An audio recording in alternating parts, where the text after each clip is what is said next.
বৈষম্য বিরোধী ছাত্র আন্দোলনের কর্মী পরিচয়ে একদল শিক্ষার্থী ময়মনসিংহ রেঞ্জ ডিআইজি অফিসে গিয়ে বিশৃঙ্খল পরিস্থিতি সৃষ্টি করে ডিআইজি ডক্টর আশরাফুল রহমানকে হুমকি দিয়েছে। এ ঘটনার 6 মিনিট 57 সেকেন্ডের একটি ভিডিও সামাজিক যোগাযোগ মাধ্যমে ভাইরাল হয়েছে।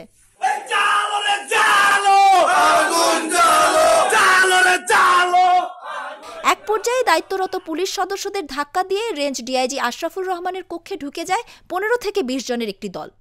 ডিআইজির কক্ষে ঢুকেই শিক্ষার্থীরা চোটপাট করতে থাকেন। এই ঘটনায় জেলা ও বিভাগীয় প্রশাসন সহ সর্বস্তরের সমালোচনার সৃষ্টি হয়েছে।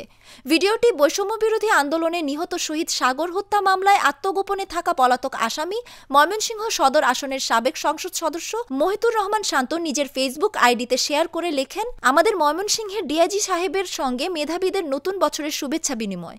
এতে আরও আলোচনা সমালোচনার খোরাক জুগিয়েছে ভিডিওটি। এবং এই মিন্টু কমিশনার বিগত ফ্যাসিস্ট গভর্নমেন্টের একজন দোসর।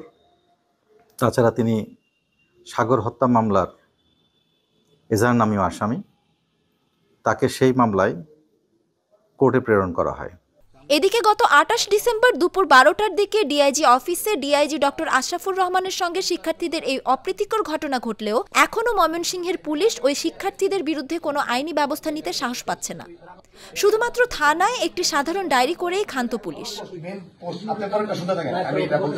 আমাদের কথা হচ্ছে, আমাদের শহীদ ভাইদের রক্তের উপরে আপনিও বঞ্চিত ছিলেন, আমরাও বঞ্চিত ছিলাম, এখানে আপনি দাঁড়ায় আছেন।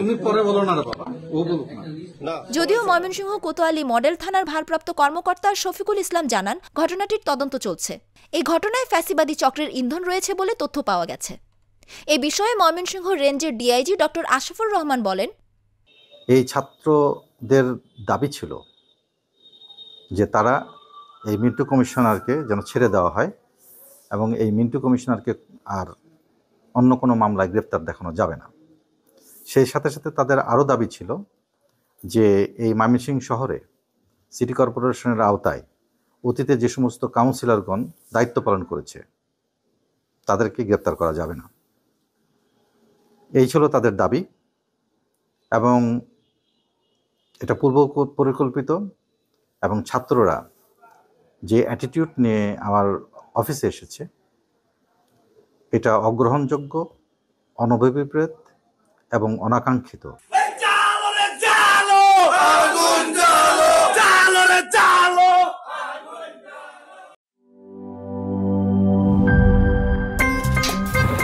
আমার একটা স্মার্ট সিদ্ধান্তে 25% গ্যাসের খরচ কমেছে। ভাবছেন কিভাবে? সাধারণ গ্যাস স্টোভ বদলে আমি এনেছি আরএফএল গ্যাস স্টোভ। এর সাইন্টিফিক নজল ও ব্রাস বার্নার ক্যাপ সমানভাবে তাপ ছড়িয়ে রান্না করে দ্রুত। তাই গ্যাসও বাঁচায় 25%, টাকাও বাঁচে 25%। আরএফএল গ্যাস স্টোভ নিরাপদ ও গ্যাস সাশ্রয়ী।